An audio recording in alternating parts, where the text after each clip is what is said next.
Okay, we're going to get started.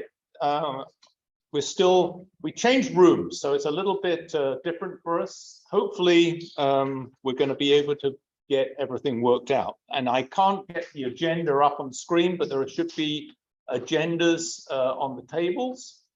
I know that historically we did do some self-introductions, and while I would have liked to do that, because of the combination of Zoom and non, I think I'm going to skip that. But hopefully all of you who are here have signed in at the back, so we identify yourselves. And if we get into questions, there is a microphone. We need you to speak into the microphone so the people that are on the Zoom portion of the meeting get to hear that. So that's where we are. I've got an agenda right here. So I'm going to call the meeting to order. With regard to announcements, there's various ways that you can reach NENC. We have a website, we have a Facebook page, we send out the messages. So if you sign up on our website, that gets you into the distribution list.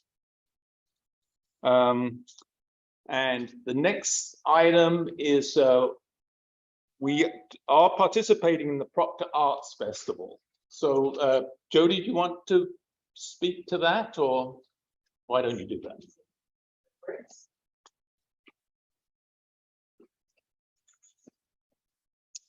So if you, it's been 2 years since we've been able to have, is this on? I think it's, isn't it on? Can you hear me okay? Okay, great. So if you haven't been to the Proctor Art Fest, it of course has been a hiatus for 2 years because of COVID, but it is a lot of fun, and that will be taking place on this coming Saturday on the 6th, and it goes from 10 o'clock to 5. And you'll see all different kinds of art and crafts, and we will also have our booth there too, so we hope you'll stop by and say hello. But there's also entertainment, so we've got 2 stages set up. So if you want a really great experience of kind of being part of a larger community, it's a great event to attend. Thanks.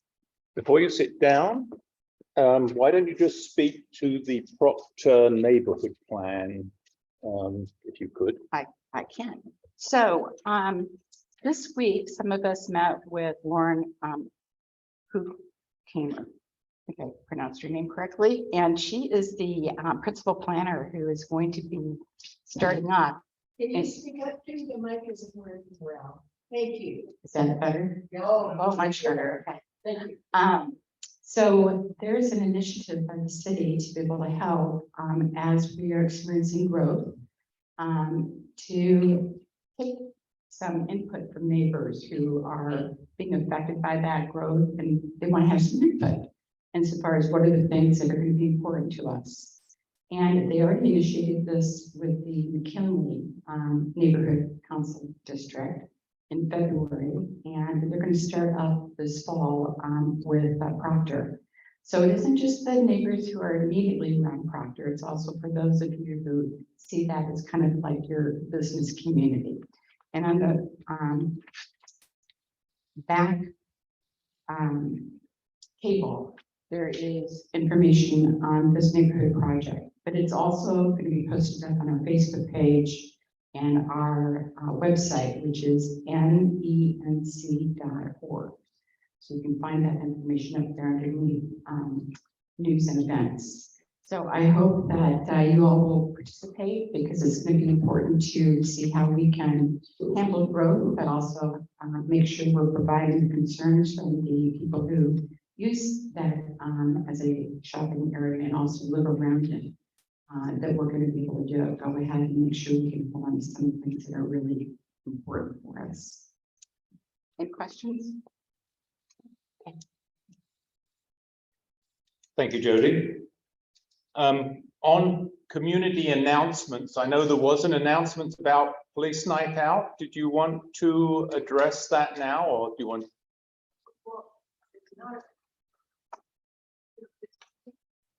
No, what, to the group or not? You want to deal? Okay. Okay. Any other community announcements that anybody wants to address? Yes. National Night Out, of course, is tomorrow. Had you already mentioned that, or someone was going to? Well, that, Oh, my comment was about that. Oh, I thought specifically. You can't hear you. You can't sign. It's specifically to the police liaison. My comment. okay, so but there is a National Night Out is tomorrow night, Yeah. and it's going to be addressed during the police part of the presentation. Later on. Yes. Okay, got it. Any other community announcements? Okay, moving on to the business, we need to approve the minutes of July the 11th. Those are for members of the board. There's 3 minor changes. We need to correct the spelling of Georgette. In the item 2, we had to take out the word virtual because it was both a virtual and a in-person meeting. And in the announcements, we delete the portion that talks about the need for an NEMC chair. So with those 3 changes, can I have a motion for the approval of the minutes? So move. Second? Second by Georgette. All in favor, say aye. Okay, the minutes are now approved. Treasurer's report. Jody, do you need to give a treasurer's report, or if we don't have a lot of change, we can pass over that? We'll pass over the treasurer's report, which gets us into the liaison reports. And I know that there's some people with time crunches. So Kathy from the city manager's office wanted to go first. So Kathy. I appreciate that, Peter. Thank you so much. So here is an overview. I sent this in detail to Peter, and he's welcome to share this with anybody who would like to see this report. Specifically, I wanted to highlight the Tad Flats Subarea Plan and Environmental Impact Statement. There is an opportunity that for agencies, for agencies, affected tribes, and members of the public to comment on the scope of the project, the scope of the proposed environmental impact statement regarding the Tide Flat Subarea Plan. That those deadlines for written comment are August 5th by 5 p.m. I am going to put a link, just a simple link in the chat so that you can get all the information that you need about making public comment. There'll be documents there for your review. There's one other that I will put in there, although I haven't typed it in yet, to actually provide your written comments, or you can mail them. So I'll put that information in there as well. Upcoming council study session policy discussions that might be of interest to you. August 2nd, tomorrow, we have the bus rapid transit discussion, phase 2, and the emergency medical service, EMS, levy lid discussion. August 9th, we have Tide Flats alternatives, and August 16th and August 23rd, we both have council priority strategy workshops. So those are the upcoming study session discussions. Also, just wanted to update you where we are with Tidy Up Tacoma. This is the initiative to continue making Tacoma beautiful and dealing with maintenance areas and neighborhood business districts. In July, 6th Avenue, Tacoma Narrows, Reston Point, Defiance, and Proctor and Old Town were tidied up. In August, we will have the South 12th and South Jennett Streets, South 72nd Street and Pacific Avenue, Gateways, Dome Business Districts, and that the rest of the schedule is in the report that I shared with Peter. Many of you may have noticed that we've had our 311 mobile upgrades to our apps, or to the app. The app itself has been upgraded. If you haven't downloaded it, please do. It really has enhanced features, mapping features, specific problems and requests. You can attach photos through the app and get timely responses, and tag yourself to other people's submissions so that you get information on what other people are requesting through 311. So it's really neat and interactive, and I encourage you to download that.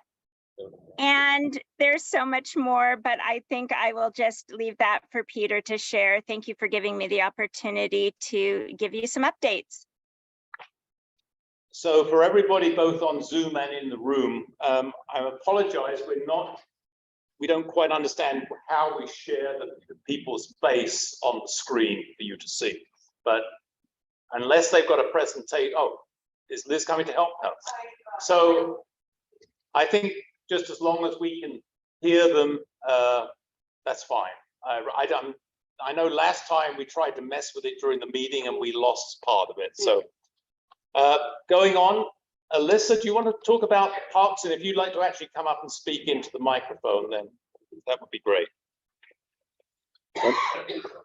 Okay. Hi, I'm Elisa O'Hanlon Regala. I'm with Metro Parks and I'm in person, so you don't have to see my face on the screen, except for sorry for you folks on Zoom. And I'll apologize up front. I don't have a lot of details this evening. We do a monthly meeting internally on what are the announcements for the month that we want to get out, and just the way that our meeting schedule lines up with your meeting schedule, I won't get those details until Thursday. So I'm here tonight with not a whole lot new from what you heard last month, but a couple of things coming up that are important. One is budget season. Metro Parks works on a biannual budget, right? So every 2 years we adopt a new budget. This is the year. And so starting in September, and I think your next meeting is until September 12th. So that's why I wanted to make sure to bring a heads up to you tonight. Starting in September, you'll start to see opportunities for input on our budget online through various other community communications networks. So if you've got ideas and opinions about Metro Parks, please participate in our budgeting process. And similar to that, but separate, and this is where I know very little information, so I really should say, except that I don't want you to hear from anyone else first, that we will probably be going on the November ballot for a levy restoration for Metro Parks. So just like the schools or the city, it was noted just in the last report that the Emergency Management Services EMS levy is something they'll be renewing. We have a tax levy that we can renew, and this is the part that's undangerous with, there's levy lid lift, and so there's a cap on how much tax you can collect, and it actually, the gap the gap increases over the years until you are not collecting as much as you possibly can. So that's why I use the language of restoration. When we go on the ballot, the ask will be, would you as voters approve restoring the tax to the cap at the level that we can collect? So there'll be a lot more information coming out on that. But again, we wanted to be able, you come to these meetings to get the inside info, right? So I want to make sure you have that inside info. If there's any questions, I'm happy to answer anything about what I've shared or just anything on your mind. Yes. Is the conservatory part of the budget process, or is that grants? What have you? Alyssa, Yeah. can you ask the question into the microphone? Repeat. No, that's okay. Just repeat the question so that people on Zoom hear it. Oh, okay. I was curious about the conservatory, and is the funds for the adding on to it? I think we've restored most of it at this point. Are the funds for adding on to it coming out of the budget process, or is that a grant? So those would be capital dollars, and yes, of course, the budget process is both operations and capital.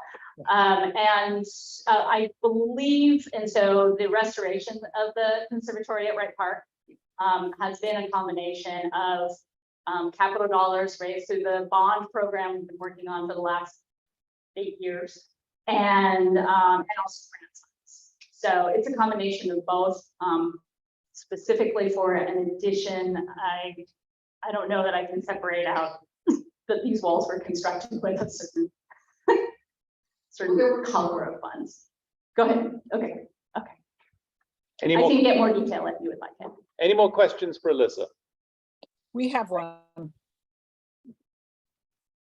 Was there a question? We're on up here. Zoom. Yes, please, go ahead. We. The question is, Zoom. Kendall Park, the basketball nets, fair amount of damage. Is there anything, I guess, in the near future that would kind of fix that or replace it? A lot of kids use it and it's, Yeah, basketball nets. Okay, I'll bring it attention to our maintenance staff and we'll get a response back through the neighborhood council about that. and what is your name? Elisa Okay, O'Hanlon Regala. thank you. Thank you very much, All right. Alyssa. Next up, Chris Brink from the fire department. Chris? Thank you, Peter. I'm going to share my screen with the Zoom participants, and then I'll read what's on the screen to the people in the meeting. Can everybody hear me okay? Okay. Let me I'm share. not my- sure we're going to be able to see your screen though. Right. The Zoom people will be able to see it. But yeah, so we have some free CPR classes coming up. We have one coming in September, and then we got CPR Sunday. We have the CPR Sunday every October. This year's going to be October 9th at Foss High School. And then we have CPR classes throughout the winter, a couple times a month, typically on a Thursday or a Saturday, 2 times per month. To find out the schedule for the CPR class, to sign up, the phone number is 253-594-7979. Once again, phone number is 253-594-7979. And there's a QR code on our flyer. The Zoom people can see it. If you want to take your phone and hit that QR code, that'd be great. And I'm going to stop sharing here in just a moment. And is there any questions? Chris, if you could send that to me via email, we'll get that posted onto our website as well. But as we're unable to share that in the actual meeting room. Right. Your email address is on the North End Neighborhood Council website? Correct. Okay, I'll get that sent over. Thanks, Chris. Any questions for the fire department? Next up, utilities. I saw Tacoma Utilities here. Hi, Peter. Yes, I am here. Please go ahead, John. Awesome. And I know folks can't see me there, but I don't have AC. I'm all sweaty, so it's all good. You don't want to see me. I have a couple updates, and I'll share these updates with you, Peter, as well. I have an email ready to go. The first one, I just want to share some conservation updates. Well, first, we are in budget and rates, so hopefully we'll have 10 to 15 minutes next month to just share our proposed budget and rates coming up for that 23-24 biennium. I'd like to share 2 updates on conservation. One from Tacoma Power, had a really good meeting with the Tacoma Power team.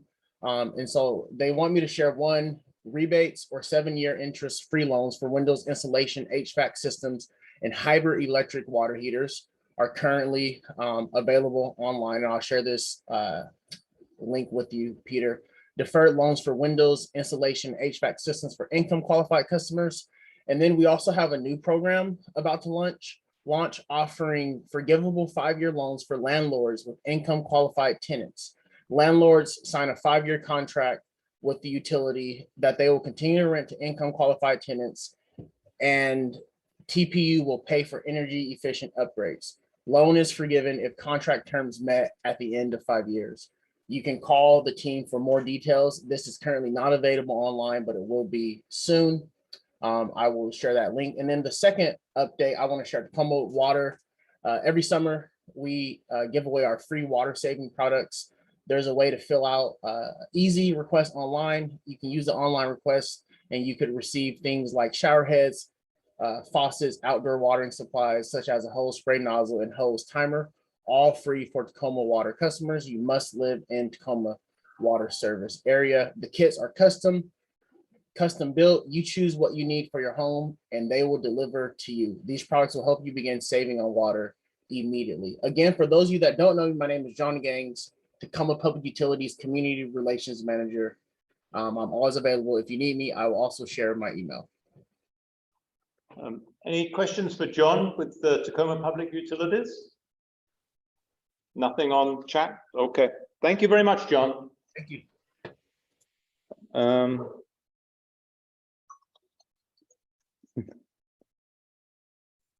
Now I've lost my screen.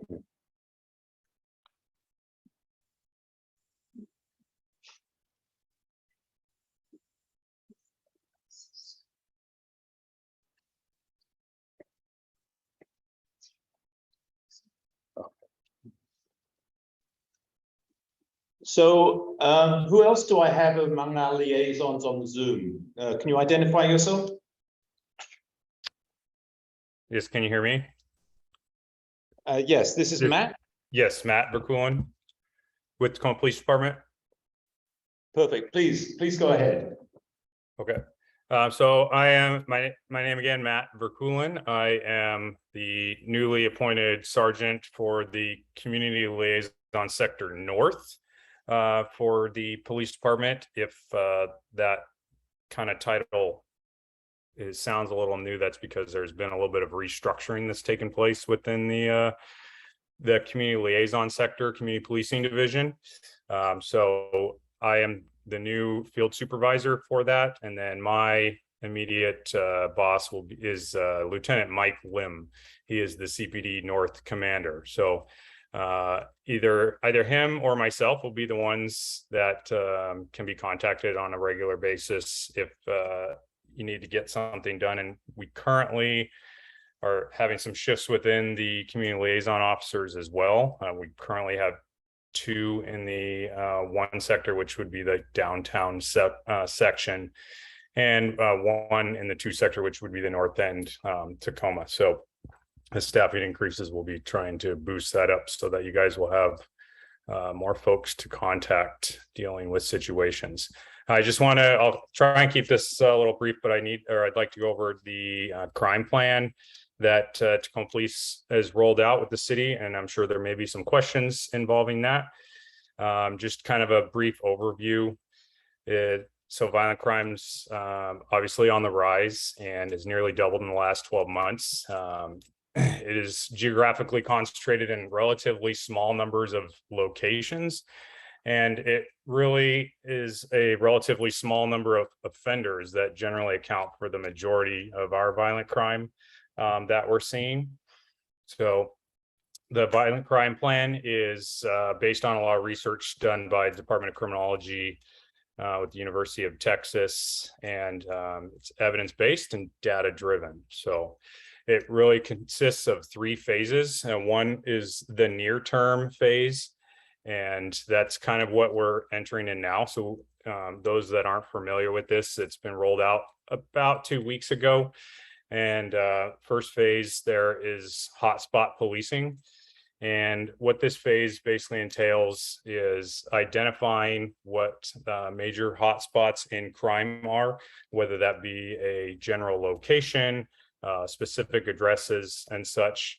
And through our statistics and analysis, we determine roughly what those high crime times are within those locations. And we actually task and assign different officers throughout the day to be within those areas for a period of time. So they're broken down roughly by hours. And that officer that's in that location will have his lights on, will be active in that area. So if you do see an officer sitting, with their lights on, they don't appear to be dealing with a specific circumstance at that time, it's quite possible that they're working on that. Other things that we're doing with the hotspot policing is follow up and contact with violent crimes as they occur through the city, so we can gather additional evidence, add statistics to how this near-term phase is working, so that we can improve that and improve the investigations in those hot spots. So you may also see different police cars placed out along the city when you have had violent crime that's occurring. And these are basically to increase officer presence, even though we may not always have officers available for those. Second phase would be the midterm, and that's problem-oriented, place-based policing. And that's getting a little bit more detailed into that. And the last one is the long-term focused deterrence, trying to basically defer crime into, or getting assistance to deter this crime in the long run. And that could be getting involved in social services programs, identifying criminals and trying to focus on improving their behaviors rather than just being locked up. So the main objectives is going to be reverse the increasing trend in violence, crime, increase community trust and engagement. We're looking to improve place-based conditions that contribute to this violence, and increase the perception of safety through the city. That's big. It is really based on equity and fairness, so it's data driven. It relies on objective indicators of crime, offending, and victimization. It is racially and ethnically neutral, and that's a big key for us. And it does not rely on over-policing practices, such as some of you may be familiar with the term stop and frisk. Well, since I can't share my screen to everyone, what I'll do is if I can send you, Peter, if I can send you an email as well, I have a couple contacts that I can leave for myself and for Lieutenant Lim, if that will work for you. Yeah, that would be great, Sergeant. And next month, we do have the police chief presenting on his plan. So I think we'll be getting into that in detail next month. Correct. Are you able to take a few questions before you, Sergeant? Yes, absolutely. Before that, if you will, just briefly, as I think everybody's aware, National Night Out tomorrow. So please take the time to get involved in that. We will have 3 officers that'll be roaming between some of the different night outs that are going on throughout the north end here. So if you happen to see one of them out there, if you take the time to engage with them and talk with them, that would be awesome. So questions for the Sergeant? We have one question from the audience coming. Okay. It's not a question, it's an invitation. We're having a block party between Lawrence and Warner on North 27th. And usually we feed you, but we're having personal picnics this year and not cooking.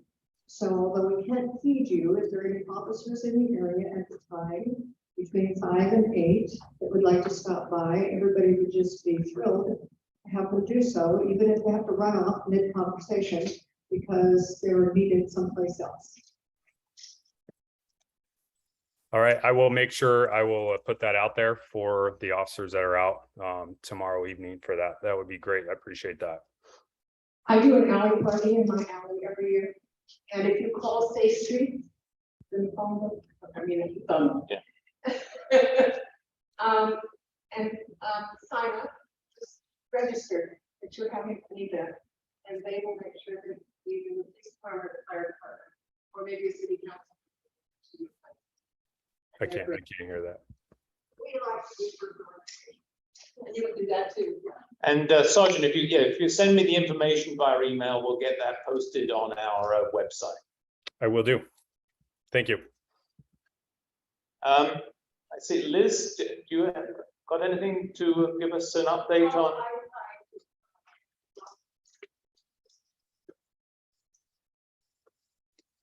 Thank you, Peter. Thank you, Ty. Thank you to the NENC Board of Directors. Thank you for your forbearance this evening as we struggled with some space issues, totally my fault. And we will get it right next time. Wanted to extend our thanks to the city of Tacoma. Alder Street is open. Yay, anybody? Thanks very much for that. And new students, first time in college students will be arriving over the next several weeks, and a big influx on the 20th of August. Families from around the country and right here in Tacoma will be moving their students here. So we are just really excited to have that new fresh influx of people on campus. Exciting times, a little more traffic than usual. And please offer a big North End welcome. Any questions? Thank you. Thank you, Liz, and thank you, University of Puget Sound. We really do appreciate your hospitality for giving us a place to meet. Do I have anybody else on the Zoom who wants to give a liaison report? Both of our council members are participating in the interviews for the replacement council member, so they have apologized that they will not be with us this month. But I would just remind everybody again, both of them put out fabulous newsletters. So go onto their individual website, sign up, and you will get a lot of information from them that way. That being said, we have a great turnout, and I think the reason we have a great turnout tonight is we have such an interesting subject. Thank you, Georgette, who has been pushing us towards addressing tree canopy. And I, for one, am excited to find out that we actually have a Tacoma forester. So I'd like to introduce Tacoma's forester, Mike Perry, and he's going to give the presentation.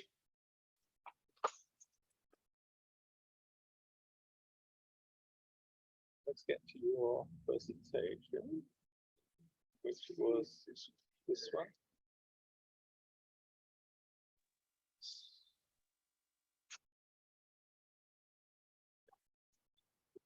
Yes. Now, can everyone hear me all right? We had a problem last month, so we want to make sure that I've shared it properly. So let's go back.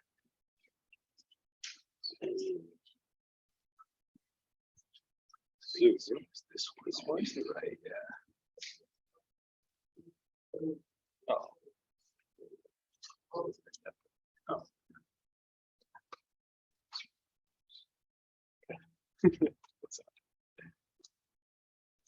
And then we want to share screen. And then it was it's this.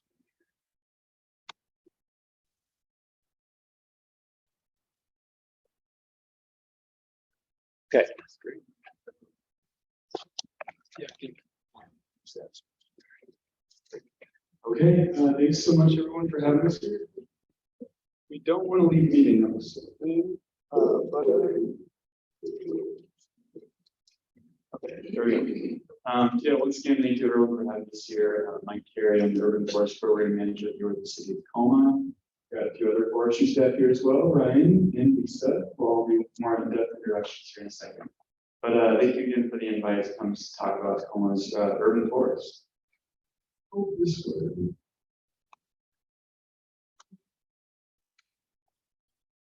Nope.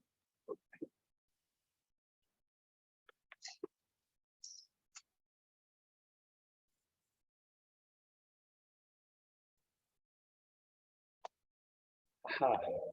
Okay. We're going to talk about what we're going to talk about. So the intro here, so in Urban Forestry team, we'll give more in-depth introductions in a second. We're going to also introduce some community partners that you might expect to see out in the same urban forestry that's out there. Talk a little bit about urban forestry benefits, the current state of the urban forest general across the region, but then down specifically in Tacoma as well. And then talk about our efforts to help grow our community trees. And then end with the programs and partnerships that you all can get involved in. All right, here's the team. So Mike Carey, I'm the Urban Forest Program Manager, as I mentioned. A lot of the kind of bigger picture policy development, code of improvements, those sorts of things are things that I'm involved in, helping to oversee the budget for the program, a lot of the interrelations with other community organizations as well. And I'll hand off to Ryan to introduce this. Thanks, Mike. Hey, everyone. My name is Ryan. I'm in the analyst role. This is a position I was brought into just shy of 3 years ago now. And my position is more of an internally focused process and strategy driven position. So I'm kind of looking at the way things work within our urban forestry department, but then the way kind of everything touches trees across the city and working to improve those policies and processes so we can create better programming, more effective programming. That's a great segue to me. My name is Lisa. I'm the Community Trees Program Coordinator. It's one of the more interesting titles I've ever held. And my focus in the work group is really everything external. So all the incentive programs that our team runs is coordinated through me. So I'm the community touch point essentially for all things tree related. So remember Lisa's face and then contact information as well. I'm sure you'll be hearing a lot from her. Okay, and then we also want to make sure to mention that we couldn't be doing this on an island by ourselves. We have a fantastic team of other folks working in the same space. One of which you'll hear tonight, Lowell sitting over there with the Smaller Tree Foundation. He's got a great team of individuals doing some fantastic work in the community that I'm excited to hear about too. We also work with the Pierce Conservation District a lot, which I understand you may have heard from last time, talking about some of their stormwater programming, another great partner in the urban forestry space. And then Metro Parks Tacoma, of course, can't say anything about trees without mentioning them as well. Mark McDonough, you see there a picture of this, the urban forestry for Metro Parks. Okay, talking a little bit of, we were asked to just explain a little bit about the inner workings of urban forestry in Tacoma and kind of how we're structured. So we like to think of it as this three-legged stool or maybe a three-branch tree, but it really starts with, so it starts with this effective urban forest management piece, which I think is some of the discussion that we were asked to have tonight. So how do we plan for the future? How do we talk about regulations, maybe tree protections or development standards in a way that prioritizes that green space for our community? How do we protect what we already have? And then a little bit about enforcement as well. That's kind of the one side. Another one is proactive tree care. So it matters much less how much you plant as it matters how much you preserve and protect and make sure that you're keeping what's already here healthy. Those trees that are on our streets today are providing a lot more benefits than the new stuff will be put in the ground in a couple of years. So again, talking about how do we protect that. And the last piece is stewardship and engagement. So again, we can't do this ourselves. A significant percent of the population in Tacoma is single family residential, or excuse me, a significant percent of the land area. And then multifamily, commercial, other land uses as well that the city doesn't really have a whole lot of a role in. So if we want to protect that forest, if we want to enhance that forest, it really depends on those partnerships with other landowners, community members such as yourselves, and organizations that we have approved. Okay, so now we'll talk a little bit about why trees are good. Hopefully it's not new news, but it might be a little bit. We'll talk some about health and community and the economy briefly. There's many benefits of trees. We actually do have some handouts in the back to talk about more benefits that we won't have time to share tonight. Trees are good. So we do have, do you bring copies of the outside our doors report questions? Okay. So there's this great report in the back there called Outside Our Doors. And it was prepared by the Nature Conservancy. And it's a really great little booklet about the benefits of trees from all different types. So talking about the economy, community health, traffic calming, safety, those types of things. So this is just a few bullet points. I won't dwell on them too terribly much here. The point being that trees are good, more trees are better, and bigger trees are best. So that's kind of the theme of the year. Those bigger trees in our community provide a lot more benefits than some of the baby trees that are still new projects. And so part of this isn't just sticking trees in the ground, it's keeping what we have here healthy. Okay, so just briefly talking about health. So there's some great statistics again in that Outside Our Doors report. I'm just going to highlight a couple of them here today. So one important thing about the benefits of trees is that there's actually a very directly studied correlation between increased green space access and community health outcomes. So things like decrease in childhood obesity, increasing in child testing scores in schools, having great mental health benefits, providing respite. There's correlation with reduced ADHD rates in our schools as well. All if you have access to green space, there's a strong correlation of improved health outcomes. Really important. And then here's a great stat: residents 3 times more likely to be physically active and 40% less likely to be overweight in urban areas with access to green space. And a very well-researched fact.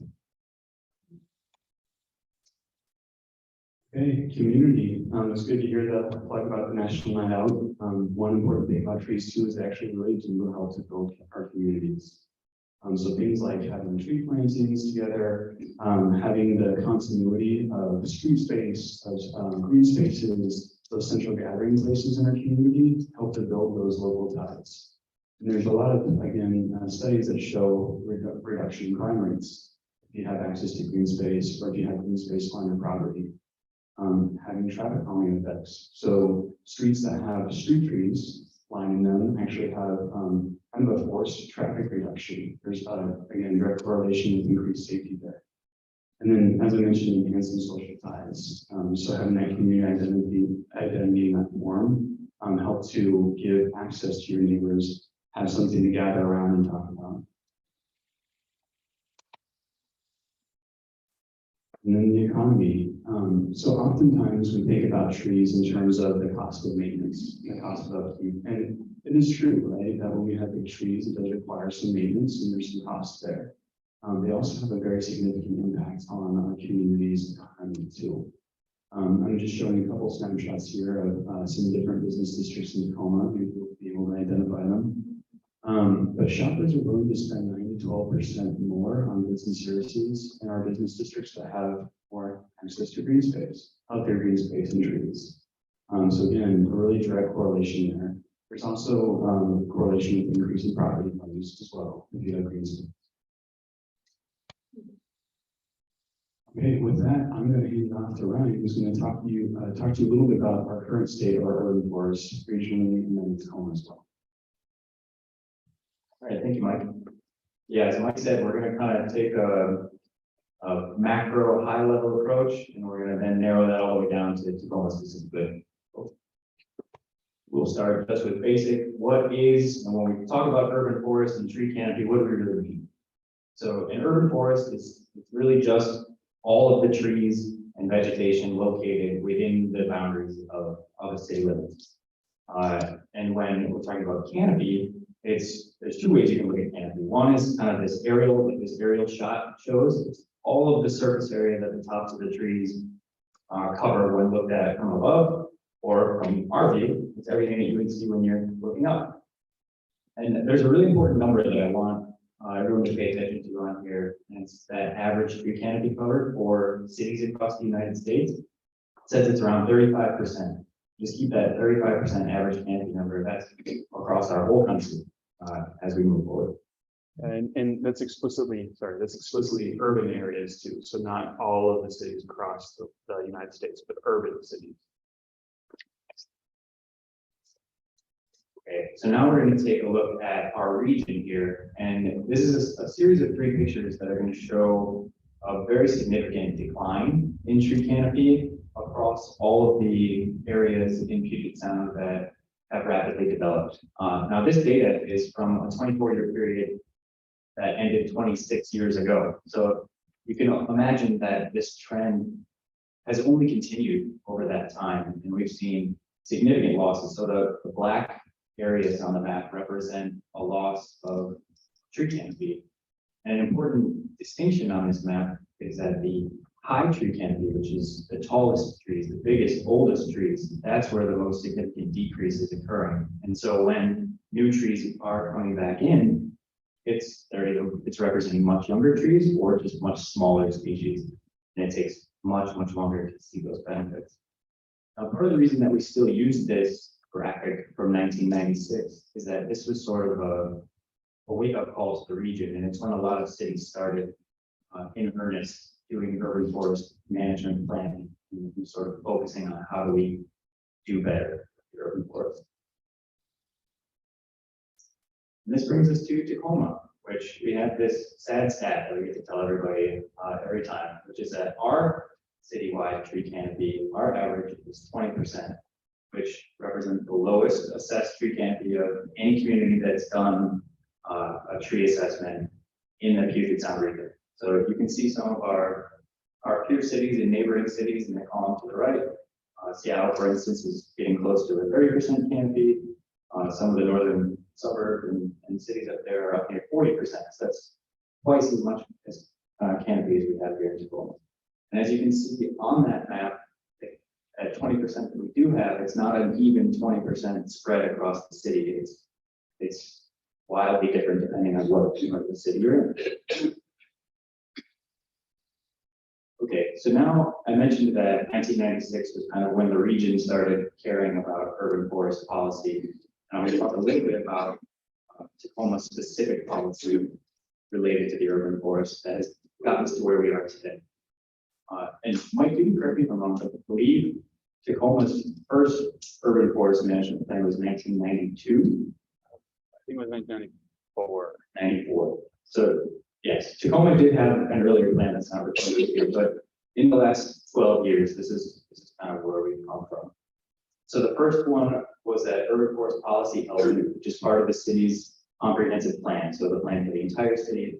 This was a specific element focused on trees, and it's where that 30% canopy goal first came from. So 2010, 12 years ago, that's when it was first identified that we would really like to get to 30% tree canopy. And it was also where tree retention and preservation were first called out as being an important step to helping us get there.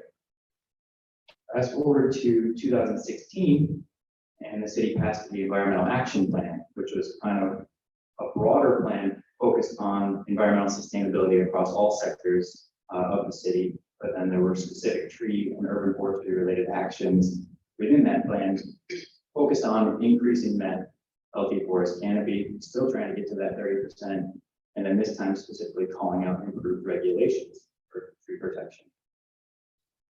Then at the end of 2019, we passed the most ambitious and substantial tree-related plan in the city, which is the Urban Forest Management Plan, which is the reason that I'm standing here today. It's part of the reason that I was brought on board to help this plan come to fruition after it was passed. And the Urban Forest Management Plan, talk about it a little bit more later, but it's a really comprehensive roadmap of strategies and actions to help us achieve that 30% tree canopy. And it's really a tool for people at the city to be able to, just actually realize the goals, not just have these goals on paper, but how do we actually achieve them. And then most recently, last year, the Environmental Action Plan was a 5-year plan originally. So that 5 years was up in 2021. That plan was evaluated to see what marks were hit, what were missed, what do we need to do going forward. And that reevaluation process became the new Climate Action Plan, which again is kind of a big, full city sustainability focused plan that charts Tacoma's path towards getting to net zero greenhouse gas emissions. And then once again, kind of doubles down on the tree focused elements from the Urban Forest Management Plan, calling for expanded management and care of the forest.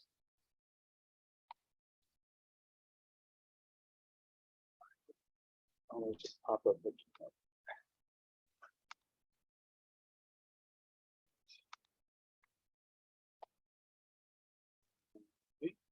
technical difficulties. There we go.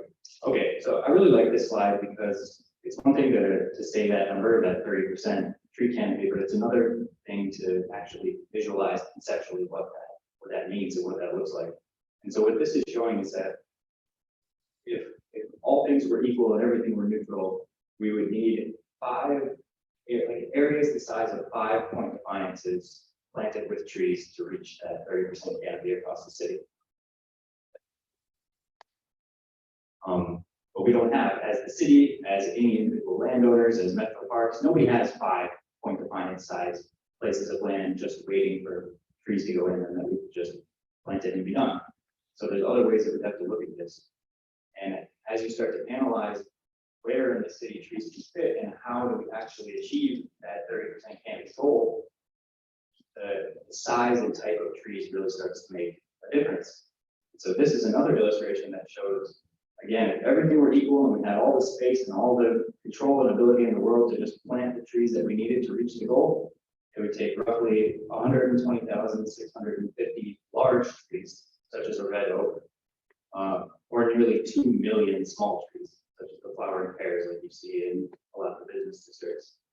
And we're not going to be able to achieve the 30% canopy goal by employing either one of those strategies single-handedly. There's not the space for 121,000 large trees, and there's not space for 2 million small trees.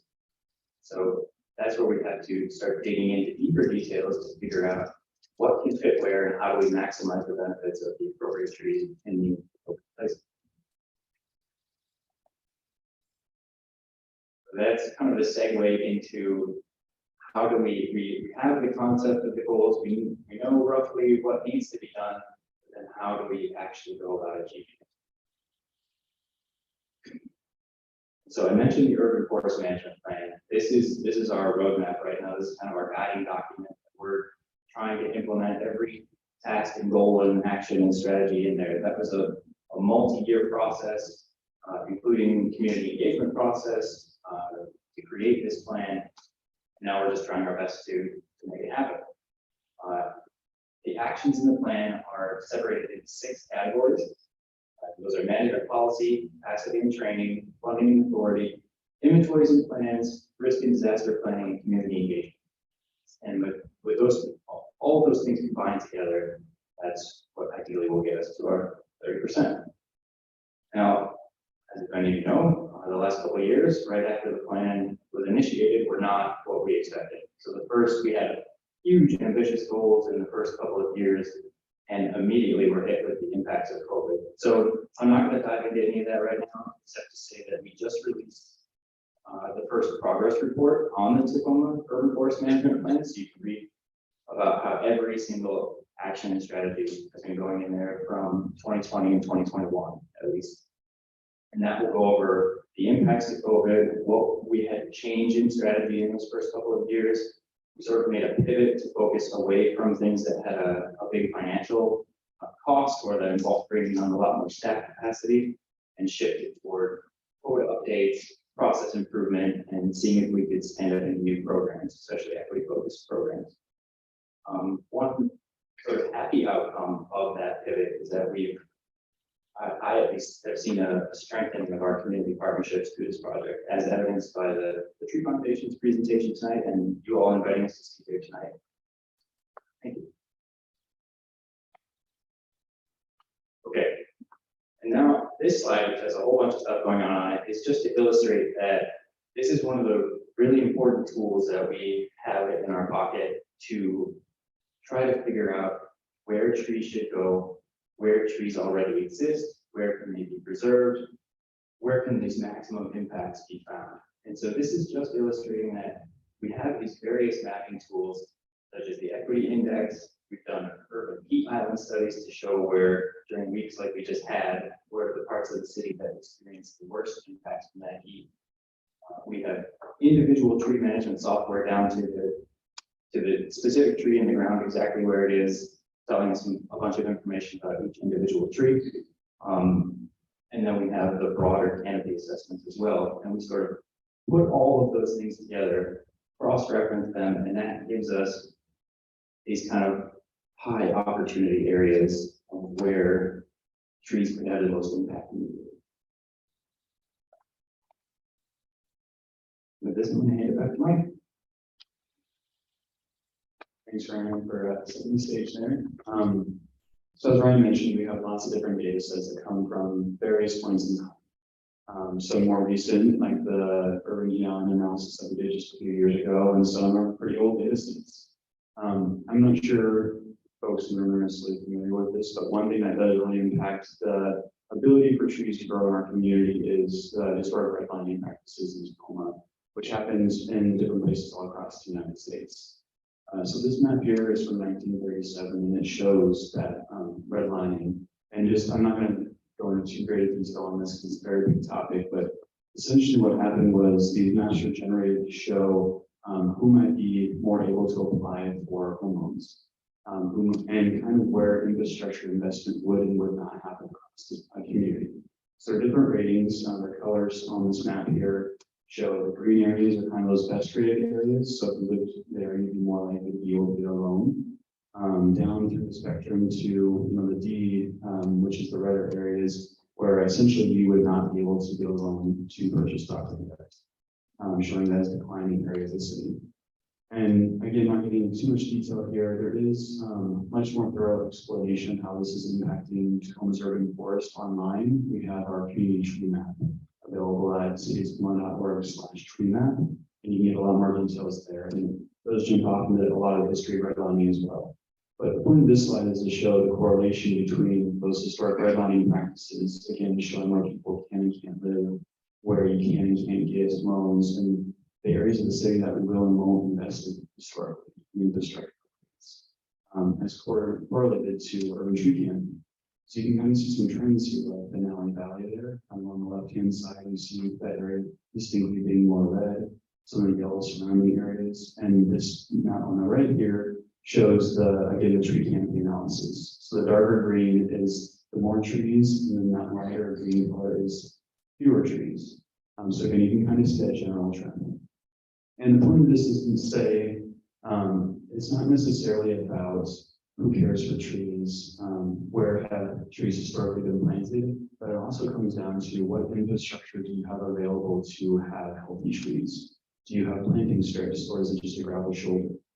Do you have a designated road edge where people might actually park on the street, or people are going to have to park in what's designated as the planting area because they lack that protected infrastructure? How big are your lots? How dense is the pavement in the area? And how much impermeable surface do you have? Those are all relative. So it's not just about getting into these user census blocks here. That's allocated as Iron Gate on the right hand side. It's not just about planting more trees there to kind of make up that delta, but also having to give a really concerted effort to changing the infrastructure to be able to provide opportunities for the trees to grow. And I guess I'll just end with, for this slide at least, that it's really important to understand that everybody needs resources in our community, right? Those resources just might be different based on where you live. So in areas like where we're at today, you'll see a lot more large mature trees. There's a lot of really good infrastructure to support that. Large unpaved areas, planting strips that are pretty wide. And in those areas, you might need more resources like keeping your trees healthy, educating folks on how this one keep a tree healthy. It's proactive maintenance. It's providing that type of a resource, which might be different than maybe the east side of South Tacoma, where we really do need to make up the delta by tree planting. It's not just through maintenance, but we have to have other types of infrastructure improvements and resourcing. Okay, and with that, I'm going to hand off to Lisa, who's going to talk about some of those great opportunities for partnerships in our community.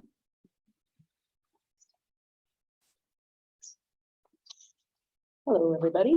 Can you hear me? All right, if you can hear me, clap once. I just like to do that when I'm talking with kids, but I'm doing it with you to keep you on your toes. All right.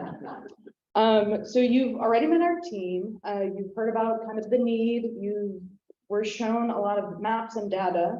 And essentially, in terms of our tree canopy goals and our policy goals, it's essentially just going to take everybody in order to meet those goals and priorities, right?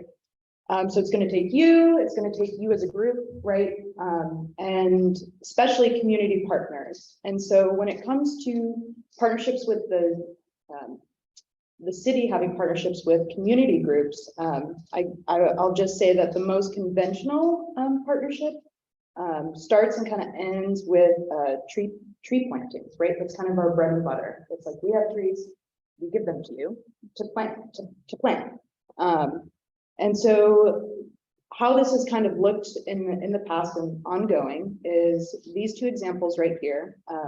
So there's the DPAVE program where a community can nominate a space, a paved space, and DPAVE it and improve it and green it essentially. So you can plant trees, shrubs, and ground covers in this DPAVE program. Another mechanism of this tree planting is, sometimes schools, like principals, teachers and stuff, will reach out to the city and say, hey, we would love to plant some trees at our school. And we're like, great, let's talk about it a little bit more. Because we do want to make sure that the trees are maintained in the long run, right? That's always the number one question we ask. But this is an example of a tree planting at a school that was created. So this was the Mason Middle School project, and this was done on Green Tacoma Day in 2018. But, or I should say, can you still hear me? Okay. I'll just say that with the recent addition to the urban forestry staff at the city, Ryan being just shy of 3 years, me starting in October, we're essentially building more capacity to embrace a model that ultimately, seeks new ways to engage and support the community that will still center trees, right? But we'll pull in other kind of aspects that are important. And I've heard a little bit about that just in what you've all have mentioned. So things like creating a sense of place and belonging in a community. Trees are great at doing that. We want to be able to pull in tree education and answer people's questions and curiosity about trees, right? And so we're really trying to focus on using trees as kind of a mechanism to promote and achieve better health outcomes and build more resilient and also connected communities. So that's kind of what we hope our partnerships with community groups starts to take on that form. And so a quick example of what this has looked like is actually pretty recently.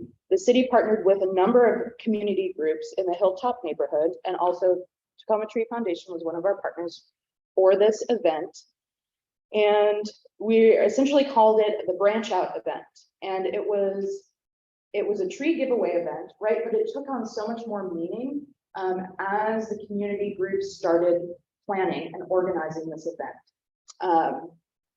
I'm not sure I'll be able to eloquently talk about the feeling that was created at that event, but there were so many conversations that happened with people in the Hilltop neighborhood and also just surrounding the Hilltop neighborhood. People would walk by the event and come in and be like, what are you guys doing? Why are there 300 trees on this grassy area right now? And it just really opened up just that conversational piece. That's something that we just need to be doing more. And so let me just focus a little bit more. So out of the Branch Out event, in one event alone, we were able to distribute 274 trees just by this one event. And that, just to compare that number is comparable to our Grit City Trees program that runs for multiple months. And we were able to do that in one event. So that just tells me or us and all of you that something like that is needed and it needs to continue to happen. And we're going to have a Branch Out 2 event in November. So more to come. Oh, I'm not done. Let's see, let me get back. Oh, so, and then in terms of partnerships, I just wanted to mention that it's not just external partnerships that we focus on too. So internally at the city, our team wants to partner with other work groups, right? And so how this can look like, for example, is, so the Public Works Division has a program that's called Safe Routes to School. And that focuses on just targeted infrastructure improvements around schools, walking and biking safety education, and they call it encouragement programs, just getting kids excited about those things. And so the picture on the left there is the intersection of 37th and McKinley. And Public Works did a sidewalk improvement to kind of reduce, there's just a lot of reports of speeding on this roadway, and then particularly at this corner, it was just really unsafe school crossing.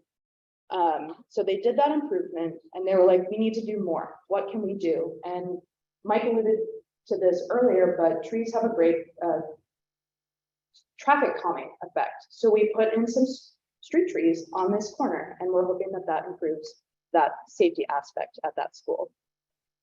Another kind of internal partnership is, so I don't know if you all have heard about the Enviro Challengers program, but it's within the Sustainability Office, and they run programs for students that touch on really a vast variety of sustainability topics. And so a couple weeks ago, some kids at Mount Tonawanda High School stopped by our plant holding facility. If you didn't know, the city has a plant holding facility, you do now.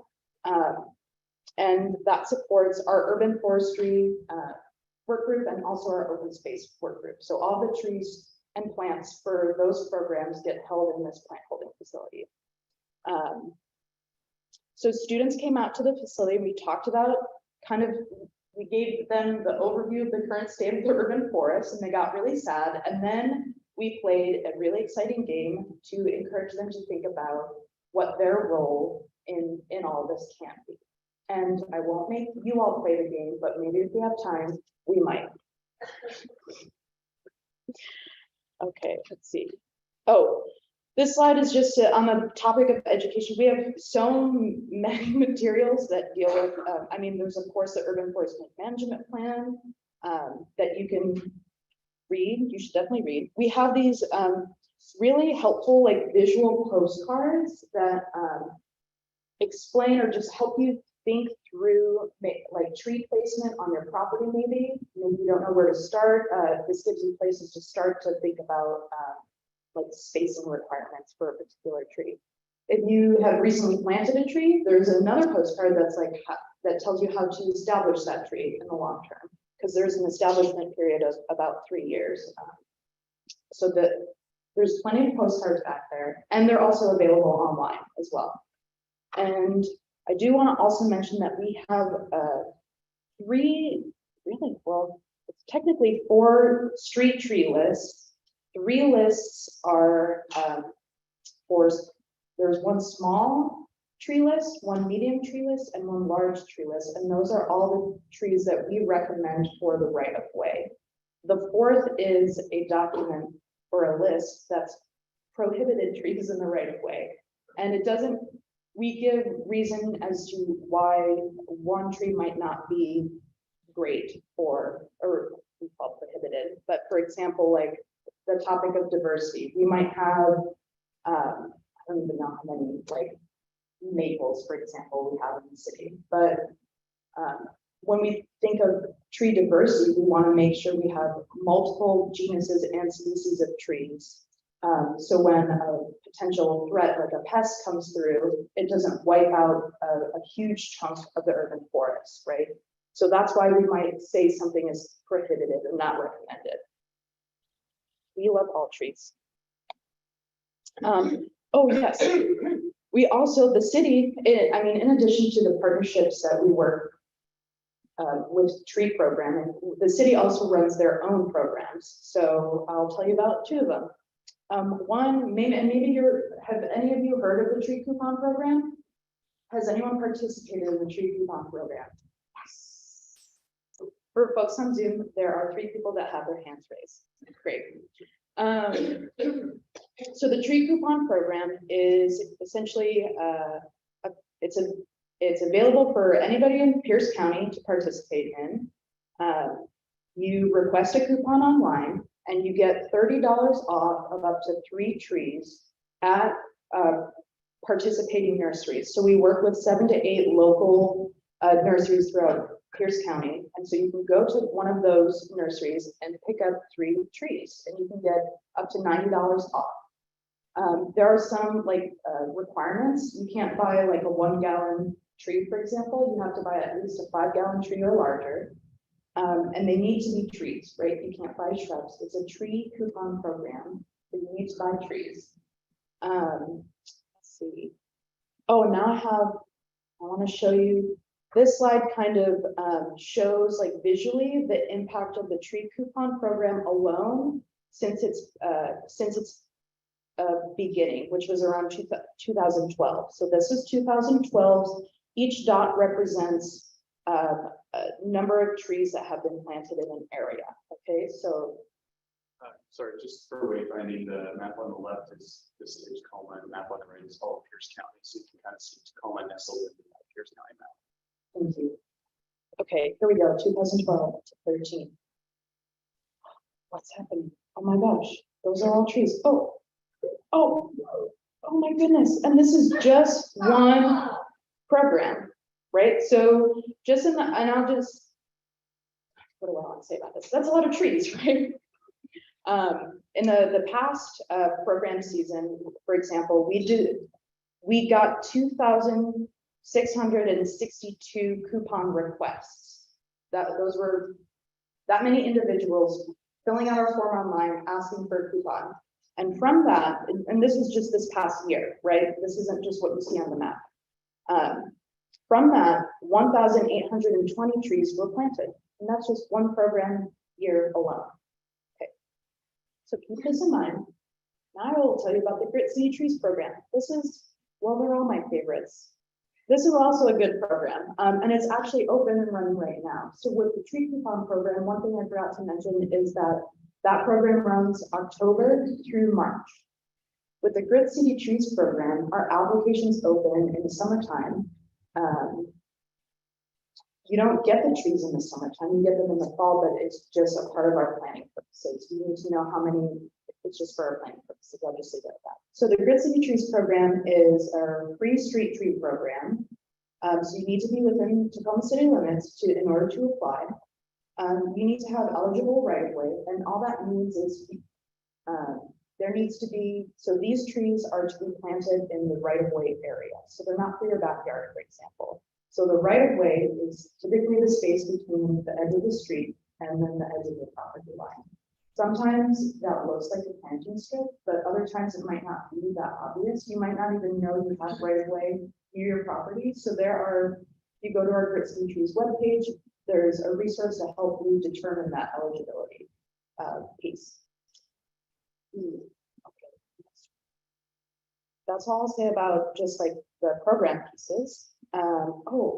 You can apply as an individual, but we definitely want to encourage folks to apply as a neighborhood group, because the kind of the vision of this program is that there's community, the community is planting trees together, right?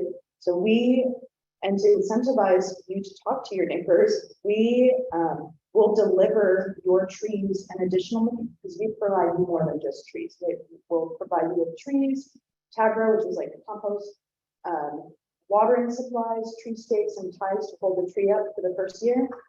So we will provide all of that through this program. And if you apply as a group, we will deliver all those things to one central location on your block. So that is an incentive for you to think about.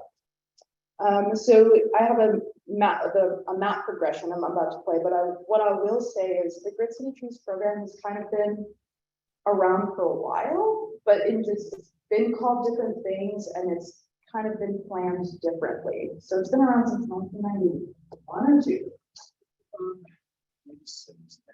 Oh, 96. Okay, well, but it's just in its most recent iteration, like with kind of the maintenance pieces that I just mentioned, like providing the watering supplies, for example. So the program has been in that iteration since 2016.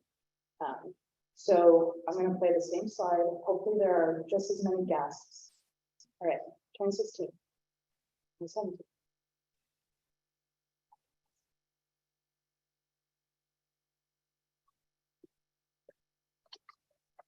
Okay, didn't hear as many guests, but that's okay. I'll try again later.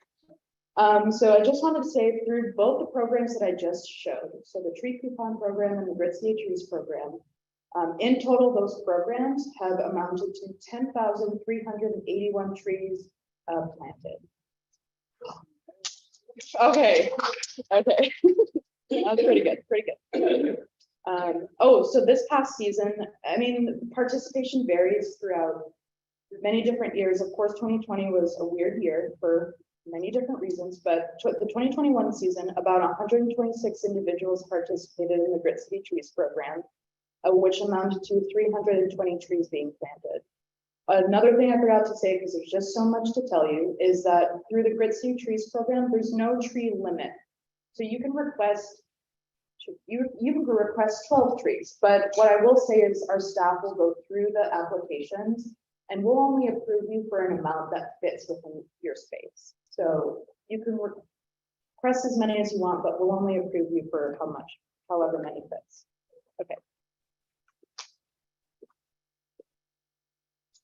All right, in recognition of time here, and that was going to roll up, I'm gonna keep this one really fast, but we wanted to be sure to mention this because up to this point, the incentive programs have all focused entirely on tree planting.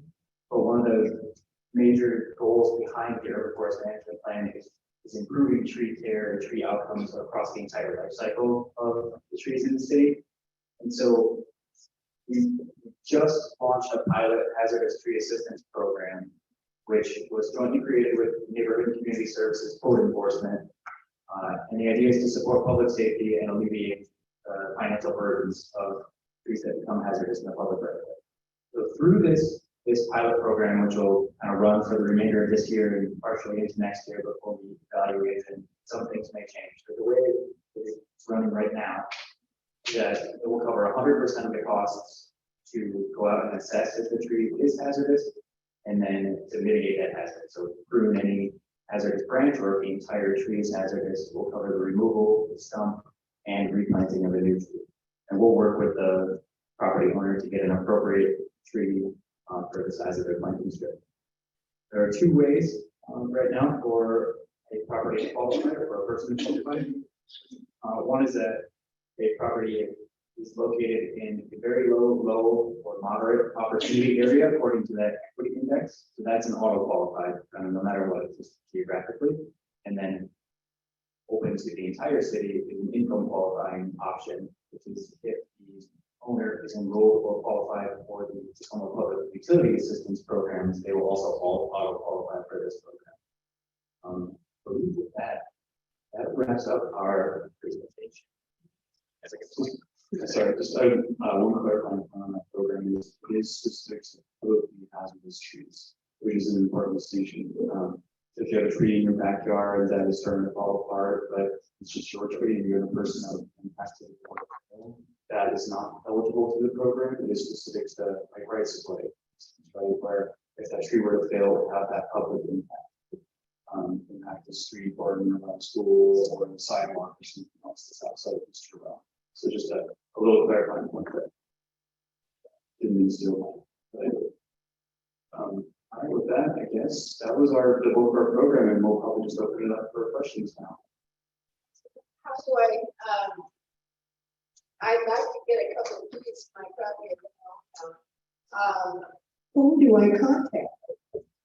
Kind of general, is there an email, a phone number, or what? I'm eager to get this. Yeah, so I guess it depends on the situation for your property itself. If it's the right of way, so if there's, I'm sorry, did you say you're in Old Town? Yes. So if it's in the right of way, so in kind of that planting strip area, Yes. then it would be the Grid City Trees program is what you apply through. Do you have internet access? You can go to Yes. cityoftacoma.org/Grid City Trees.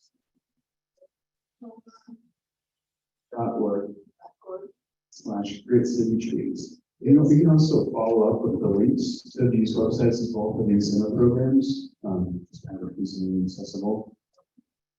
And then if it's not your right of way, if it's on your private property itself, that tree coupon program that Lisa mentioned would be the best for that.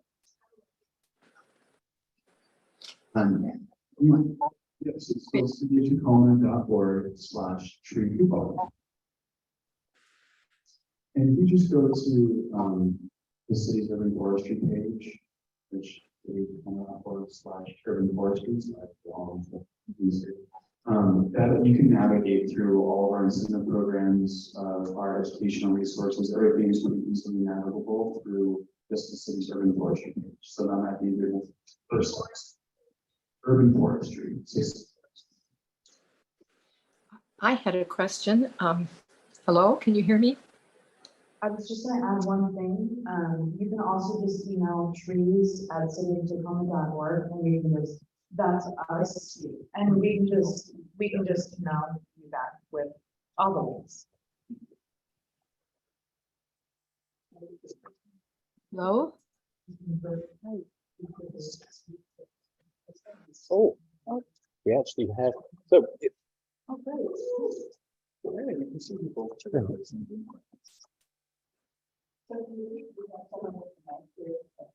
Yes, please go ahead.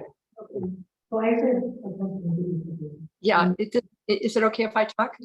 Mike, at the beginning of your talk, I want to make sure that I heard you correctly.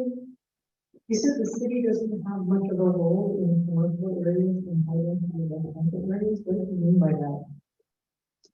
Yeah, so in terms of like the incentive programs that we offer, they're often single family residential tailored. That's one of the most compatible land uses for tree planting that meets a lot of the goals and our policies.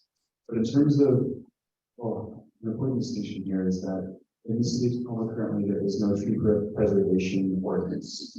So outside of the right of way in regulated critical areas with steep slopes, wetlands, all those things, the city does not have any role or authority to protect trees through code.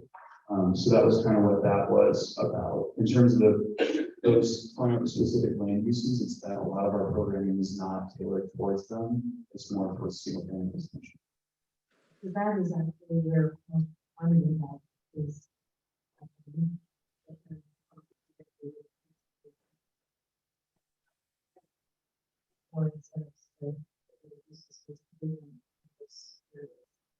Probably help with that in this too. So we were trying to get that tree protection including in homes Tacoma, and we failed. So how are you working with the planning department on that? That's a good question. I will, in terms of home in Tacoma, I will say so phase one has been completed, which is kind of the initial scoping. Phase two is going to be the actual development standards, and that hasn't really gone through yet. And so I think there's still room in that. Again, that process is just starting, so they haven't finalized those development standards. And there's a possibility that tree protections could be included in that package. We actually asked them to work with you. So we hope that you're deeply involved in that process and help make sure that it passes the facility and test. So we have, well, without getting into all the logistics and details, we've been invited to the scoping meetings to start some of the internal meetings that are happening. And I think that, you know, we'll be developing some different alternatives for what tree protection could look like as institutions. And so from then it'll just go to, you know, recommendations to the planning commissioner and whoever that might figure out what the logical path is forward. That's kind of as much details as we can do on that at this point. Let's go to some questions from the Zoom. Janine, do you want to speak? Yes, I sure did. Hello. I'm Janine Provazic, and I'm involved in 350 Tacoma, which is a climate organization here in Tacoma. And I came on this meeting actually because I was very interested in the tree canopy. And so it was wonderful to hear your talk. Actually, I enjoyed all the presenters.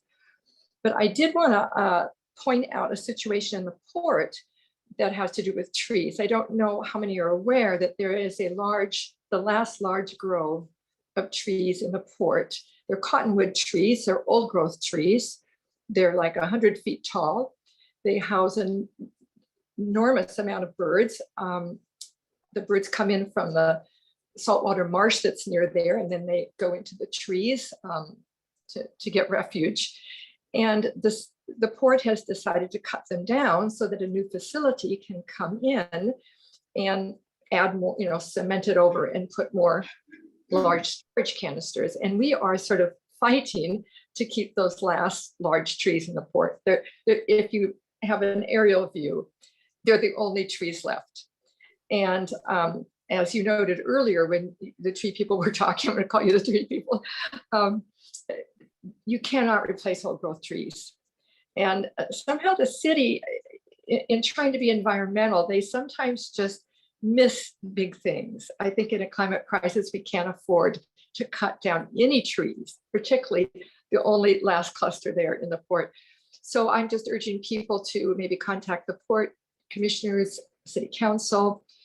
Their position is sort of that, well, we've restored some of the Wapato Creek, and so we did that so that we could cut down these trees. We thought that would mitigate it enough. And I think in a climate crisis, that kind of mitigation is not realistic. So just wanted to point that out. I wasn't sure if anyone was aware of that. situation, but they call it the Thorn Road Project. And we're calling it the Cottonwood Park. So that's what I wanted to share tonight. Thank you so much for all your great information. I'm just so pleased to hear all the trees that are getting planted. Thank you. I think that was a statement rather than a question, correct? Yeah. Okay, how about Chris Barrows? You have your hand up.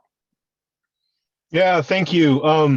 I apologize if this has already been addressed or asked and answered.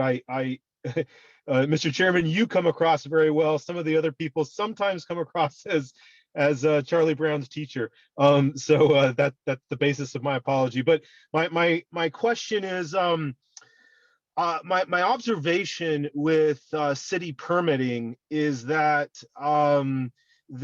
we often or sometimes there's removal of setback in our permitting process for residential or in commercial properties that takes away that right-of-way space and takes away trees. And so my question is, how do we as a city promote and move forward with these great concepts of tree urbanization, trying to increase our canopy, and recognize that some of the policies that we have in place, and I guess this is kind of linked back to the previous speaker as well, some of the policies that we have in place are actually working against us in terms of these policy issues and the rationale behind why we want more canopy and why we need more trees. So how do we reconcile that? And is that already been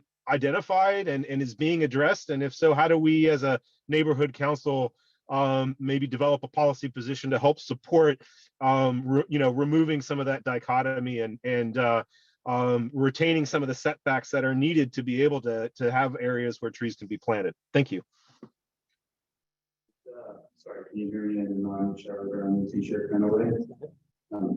Yeah, so that's a really good point, is that we do have in some instances, some mutually exclusive policies that have been adopted. And I think a lot of times we'll adopt a policy for its sole intent or its purpose without necessarily cross-referencing how it might impact other things. You noted one, the setback standards. There are others too, like navigable walk standards. So for ADA compliance, having a sidewalk width standard in certain areas to accommodate for the intended density. Might also be mutually exclusive with having street trees, right? If we have a 10 to 12 foot wide sidewalk standard, as is the case in downtown, that's pretty unimpeded walk. You can imagine there's not a lot of places in downtown that actually has 10 to 12 feet available without a tree. So we might have these mutually exclusive policies. And in terms of how might you get involved, I think tracking that, understanding that, and then maybe talking through that with folks who can make changes. So thinking through folks in the planning department, for instance, or local official, making sure that they have awareness of those conflicting policies too, and what you as community members would like to see as a result. I think I might have not mentioned it very well at the beginning, but our forestry staff, our sole role here is to implement the existing policies of the state of Tacoma. Right? We're not policymakers. We're not ones who are changing code or we're advocating for those policy changes. That comes from the community and local elected officials that are there to represent these community members. So we kind of just have to implement the policies that are on the books. We can do the research, as advised by city council to look at all the jurisdictions or handling situations, but we don't get to set that policy. And so it really comes from folks like yourselves kind of saying this is what we want to be different in a way that is received by the policy. So I'm going to take one more question from Heidi, and then we're going to go to Lowell's presentation. And if we have time after that, we'll come back with some more questions. And we will share all of the chat that has come through the Zoom with the presenters. So Heidi, you've had your hand up. Please go ahead. Hi, thanks. And maybe this has been covered by the previous two speakers, but due to construction, we are losing mature trees much faster than planting growing can ever make up for.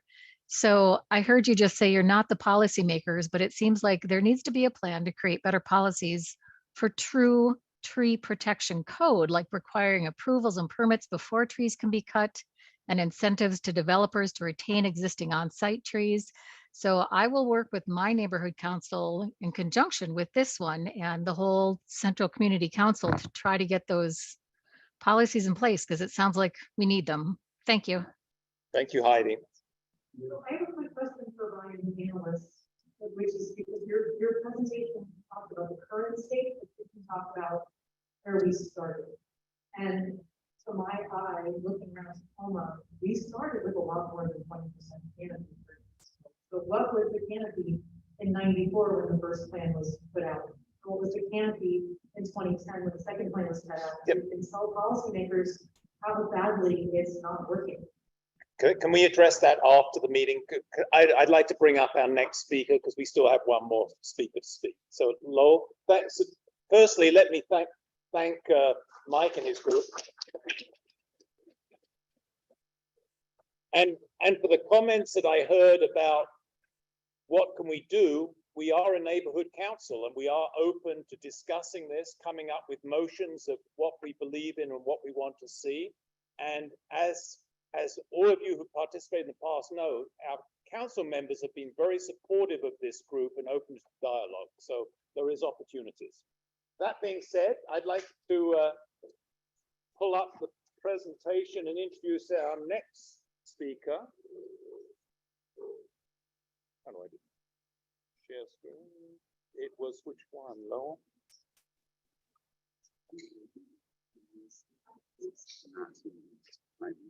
Yeah.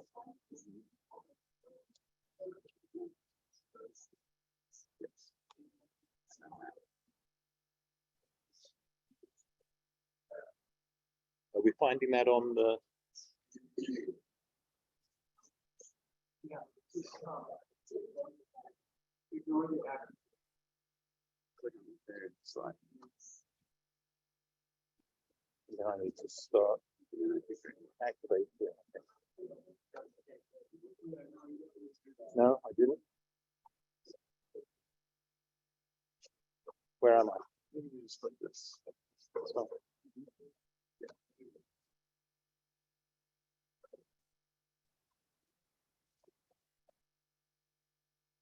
Perfect. So you introduce yourself. Sure. Evening, everybody.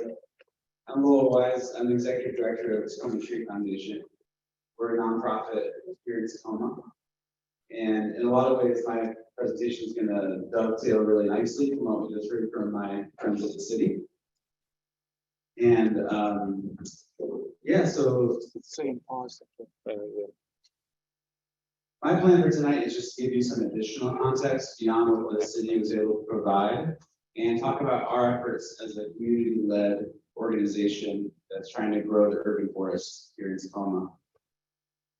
So as I said, we're a 501c3 nonprofit operating right here in downtown Tacoma, and we're all about growing the urban forest in an equitable way. So what that means in terms of Tacoma is not only understanding where the trees are located and which neighborhoods have more trees than others, but it also has something to do with who is receiving the trees, who is benefiting from a great deal of tree canopy coverage in their neighborhoods. And while we're getting the slideshow going, I will just share a couple of facts that I know off the top of my head. And one of those is having to do with the lack of tree coverage. And one of my slides is the same slide that the urban forestry team shared, which is Tacoma being last place in terms of tree canopy coverage in the region. So we're at 20% tree canopy coverage, and other cities are far, far ahead. I think the way to think about this is that we're kind of playing catch up. So a lot of other cities have known about the tree issue for a few decades now, have taken steps to make changes. And Tacoma's still kind of in last place and falling behind as other cities make sensible changes to increase tree canopy.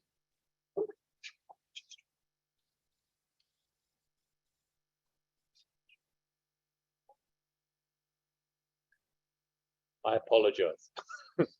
Quite all right. There you go. Is it the arrows? Yeah. Okay. Okay, sorry for the delay. So, our mission at Tacoma Tree Foundation is to educate, empower, and support community members in community-based greening. And we've been doing this since we were founded in 2018. And I'd like to think about that timeline that the city folks shared with us a minute ago, because our organization has really grown up in response to this need for better tree coverage in the city of Tacoma and in Pierce County in general. I always like to start with a sense of history. And to go back to the question that was asked in between presentations, one way to think about our tree coverage is that before the city was here, this was a forest. You know, most of this area would have looked like what Point Defiance looks like today. And so to make way for the modern city, we had to cut down a lot of trees. And in addition, tree cutting was the main industry here in Tacoma for a century, right? So this was known as the lumber capital of the world. And we're here at Puget Sound on the home of the loggers. There's a reason for that. It's part of our identity and part of our history. And I think it's important just to know that and be aware. This is kind of our culture. And I think what we're asking now is, are we at a turning point in terms of our urban forests and understanding what it means to have a healthy city environment? Because it's really about people. So I call myself a tree hugger. I bet there are a few tree huggers in the audience. But what I like to say is that trees are people huggers. Trees have these benefits for us. They take care of our air, they clean the water, they make cooling and shade for us in the summer. So in a city environment, it's really about people. And it's really about some of the social benefits that trees offer as well. So problem one, not enough trees, right? We've seen these stats already today. Problem number two, trees are distributed badly. Most of the trees, as you can see from our maps, are concentrated in gulches and parks and kind of steep slope areas where we can't build anything else, so we might as well keep trees. This is data from the city's community forestry map that was mentioned earlier. And the reason I like this map is that it takes the equity index and it matches it with the tree canopy coverage. And the important stat to know is that if you live in a higher opportunity neighborhood, you're benefiting from 15% more tree canopy coverage. And that's a lot of difference when our city as a whole has only 20% tree canopy coverage. That means that some neighborhoods like mine, where I live in the south part of downtown, we only have 6% tree canopy coverage. So well below average. And my neighbors have lower incomes on average. We have more racial diversity, and that tracks really closely with the tree coverage. So that's essentially what we're trying to work on at Tacoma Tree Foundation to make some of these changes. And it's going to be a long-term issue, but I talk about this as Tacoma's unfair forest. So that's my editorial title on the city's data there. But we're asking the question, what does it mean to have a forest that works for everybody, where everybody can benefit from trees in their neighborhood? Because we think that people have a right to have trees in their neighborhood because of all the wonderful things that they do for us. So just a couple other touchstones. This is a map, not of trees at all, but environmental health disparities. So this is all things considered, like toxic pollution and air quality and other environmental indicators that the state of Washington has put together. And you can see most of Tacoma is kind of in this very high need area in terms of susceptibility to just different environmental issues. So another thing that we know from the health department data is that if you live in one of these darker colored areas, you are less likely to live a longer life. And that's not just where the trees are, that's many things, including poverty rates and everything, but life expectancy in the north end is 7 to 8 years higher than it is in the south end. So what's going on? There's probably an environmental issue in addition to the other social and economic factors that we know about. So when I talk to elected officials, this is one of the maps that I think about. And just ask them, what are you doing about the disparities in our environmental health? And that doesn't mean the health of the environment only, it means the health of all of us who are living in this environment. So we talk a lot about tree equity at Tacoma Tree Foundation, and that has to do with that fairness issue and about the access to resources, like access to green space. But we also know that it's a systemic issue and a structural one. So it's going to be about changing our systems. Sometimes it's about changing our attitudes or changing our culture. And so we're trying to create a fairer system for everybody. And there's an image that I like a lot that I took close to where I live near the Lincoln District. Just thinking about how resources are distributed throughout the community. And it's so obvious that that our systems aren't working when you have, a sidewalk that ends arbitrarily in the middle of a neighborhood where you have to stop walking and start walking in the street, or you have to take your wheelchair and turn it around, right? We see trees and sidewalks as being very connected and very similar, and not just because they're right next to each other in the right of way, but because they're part of our infrastructure in a city. They're part of what make a city livable and easy to move around and comfortable and beautiful. And so we have some work to do if our systems look like this. So part of this is the city's approach to the right of way, which puts all the responsibility onto the homeowner or onto the property owner. And so the city historically has had a hands-off approach to the right of way, meaning it's sort of public property, but private responsibility. And so they kind of have it both ways in that sense, and it makes it really difficult to implement programs in that space. So we're trying to address some of those gaps in not just the distribution of the trees, but kind of in how the whole system is designed and advocating for a better system. So when we talk about tree equity, we're just talking about where the trees are located, making sure that everyone has equal access to benefits regardless of where they live. So this isn't a question of whether we are at a turning point. We don't have all that historical data necessarily because some of the technology for measuring tree coverage is newer. All that GIS mapping has come about in the last few decades. But we know that in 2009, we had 19% tree canopy coverage. In 2018, we had 20%. So the question is that a rounding error? Are we flatline? Are we actually increasing? And I'm hopeful that we're actually increasing. But I think, as I'll talk about in a minute, it might not be the case. And that just might be a moment to acknowledge that a city like Portland in Oregon has a huge community tree program called Friends of Trees. It's a nonprofit. It's kind of the gold standard. They've been planting trees for the last 25 years. About 1 million trees have gone into the ground. And they've also been losing tree canopy for the last 5 years. So it's not just about tree planting. It's about having good policies that preserve trees and think comprehensively about what's happening. I'm going to skip ahead because we've been here for a while already. But I want to talk about how we're working as a nonprofit to advance this idea of tree equity. One of those things is advocacy. So we need the city to develop better policies, and we're trying to provide a space for people to talk about that and talk about strategies for advocacy. We do a lot of community engagement at the Tree Foundation. So we're out in the community talking with people about what they want their properties to look like. If you have a place that you think could have trees, you can contact us and we'll try to help you figure it out. We might be able to give you plants even, because one of the things we do is just give trees away to people who want them.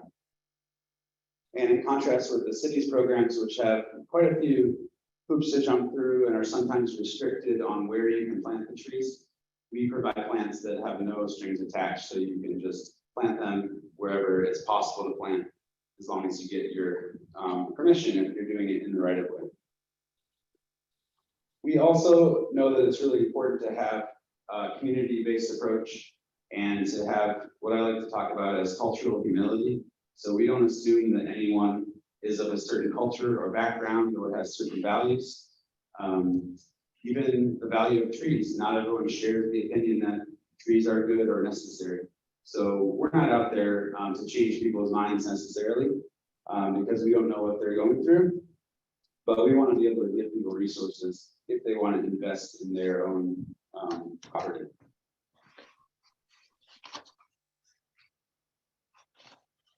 So our programs boil down to education on one hand and planting on the other hand. And we're really excited to be working with the city on a new planting program in the Tacoma Mall neighborhood this year. So we're working with the urban forestry team to bring 300 trees to the Tacoma Mall neighborhood. And on the other side of things, we do a lot of education. So we like to raise awareness of the beauty of our trees, celebrate the parks that we have across Tacoma. And we do things like Spanish language tree walks, where we meet up with other Spanish speakers and provide programs in that way. So we also have a Nature Explorers program for children. So we're trying different things that raise awareness of the benefits of nature in the city. And then also we're growing our tree planting program right now and giving people opportunities to come with us and plant trees in public spaces. And in some cases, plant trees on private property where the homeowner needs extra help.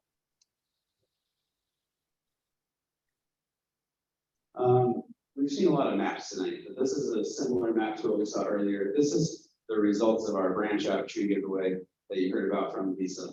And we also tried to map the impact. And we found that about 75% of the trees that we gave away went to our high priority neighborhoods, which are Hilltop, East Side, South End, and South Tacoma.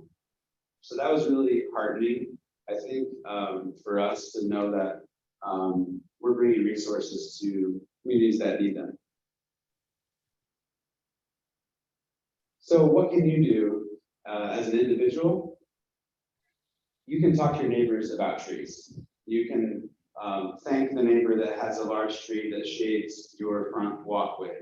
You can talk to the neighbor who has a large open space for a tree and ask whether they consider receiving a free tree from Tacoma Tree Foundation. Anytime you're talking to neighbors about why you think trees help improve the neighborhood, that's a good day for the tree canopy. You can advocate for better tree policy, and I have a couple of suggestions coming up. You can come to one of our events. We have an events calendar on tacomatreefoundation.org, and you can see what we have going on. The planting season here in Tacoma is basically October through March now. And so you'll see more of our kind of hands in the dirt activities ramping up in the fall. You could also donate to our cause. We're a nonprofit, so every dollar helps and helps us bring trees to neighborhoods that need them the most. And I have a couple suggestions in terms of advocacy. I could make this list about 10 if I really thought about it. But I think the highest priority things are, number one, to push for an increase in funding for this team over here for urban forestry at the city level. Most cities Tacoma size have about 10 employees working in urban forestry. And until 3 years ago, we had 1. So the city has not staffed urban forestry adequately to make any progress toward its goals. And we're kind of seeing that reflected in the numbers. So the city has a great urban forest management plan, and it has everything that needs to be done if we want to start making progress. And I am personally skeptical that we will reach an increase in tree canopy by 2030 without some additional actions that are called for in the urban forestry management plan. So the city has said, this is our goal and this is our policy and how we'll get there, but we haven't seen yet enough action on behalf of the city government and shifting funding to where it needs to go. So urban forestry needs to be a high priority, and especially if the city is going to be serious about its climate action, as well as the climate emergency that it declared, because trees are part of the answer to a resilient community. A second one doesn't have anything to do with the city, but it has to do with metro parks. And metro parks is really important in this space because it houses over 50% of our tree canopy. And yet, Metro Parks has not signed on to the goal of 30% tree canopy by 2030. And it did not participate, to my knowledge, in the process of forming that urban forest management plan. So the city's setting policies, and then an entity like Metro Parks, which does manage a lot of trees and plants a lot of trees, but they're not synchronizing on their goals. And I think that a goal such as every Metro Park space should have street trees. That should be something they could get together on. The city governments could be working together on to make a big difference in our communities.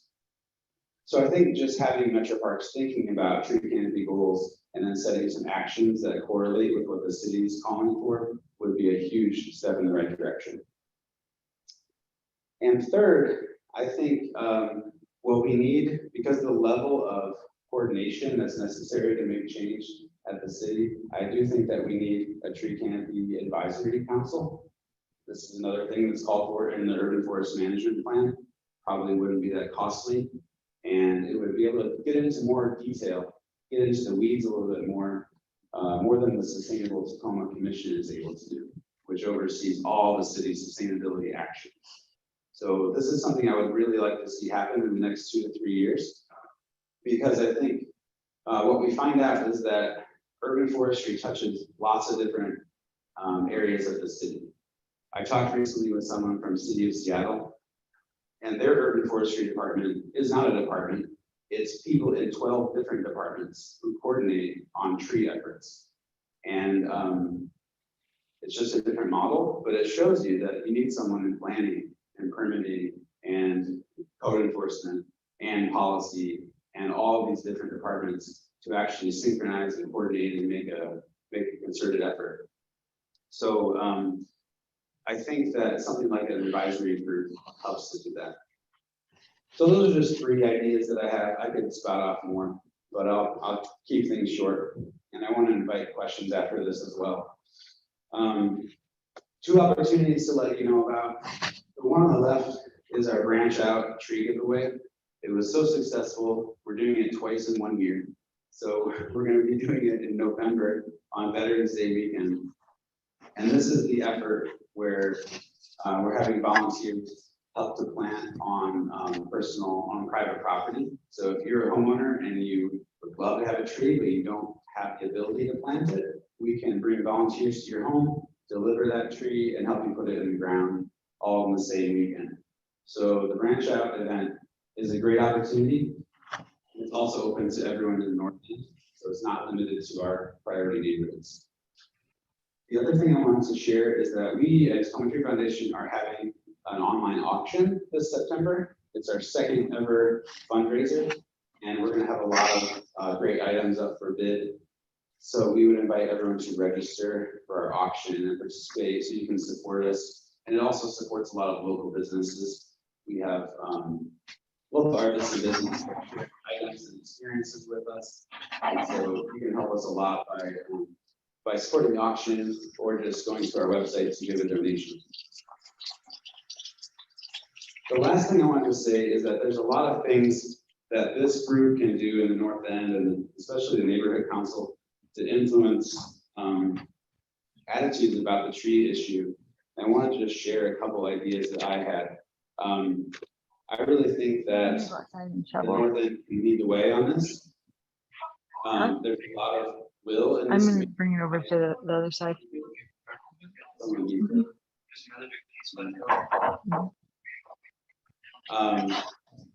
One example is that in the North Slope right now, there's a project happening to image.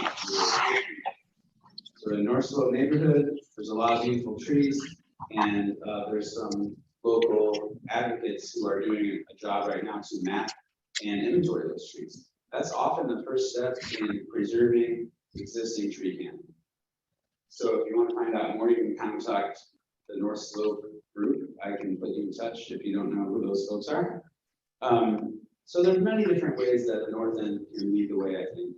And one of those is also applying political pressure. So talking to your neighborhood, start talking to your leaders, your elected officials, and letting them know that you care about trees and that the city needs to be better.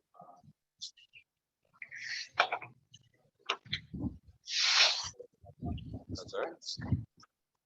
So I think that's the last thing. I would invite everybody to keep in touch with me. I have some flyers up here from our franchise event as well as our general information flyers. I have a couple of examples of merchandise that we have for sale on our website and on our auction. You can support us by buying our sweatshirts and our caps and everything. And I also have my contact information here. You're really welcome to reach out to me and follow us on social media and so on. So that's where I'll leave it. And I feel like I need to take all the tape off of this. You're getting some. We are running a little late, so this is a real quick question.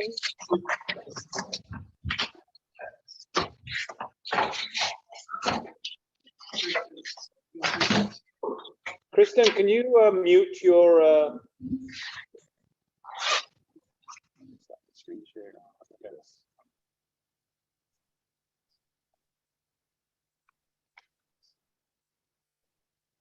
Okay, I think we're good. Are there any questions? If you want to put your hand up on the Zoom portion. If not, I'm just going to thank Lowell for a great presentation. I'm sorry we rushed you. I know that to continue with the agenda, we do have one item of new business, which is a donation from NENC to the Tree Foundation. So I think I have a motion that was presented earlier of a donation of $500 from NENC. Do I have a second for that, Georgette? And is there any discussion on that motion? If not, can I have a vote in favor? All in favor say aye. Thank you very much. One point of discussion is we can have treasurer report.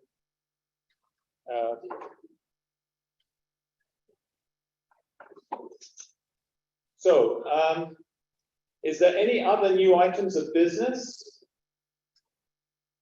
If not, I apologize yet again for our slight failure in getting this combination of the Zoom and the in-person. Hopefully by next month, we'll have that worked out. As I mentioned before, next month, our presentation is by the police chief on the new policing plan. Thank you very much again to the City Forestry Department and to the Tacoma Tree Foundation. We really appreciate what you're trying to do, and we want to give you the support that you're looking for. So thank you very much, and thank you, everybody.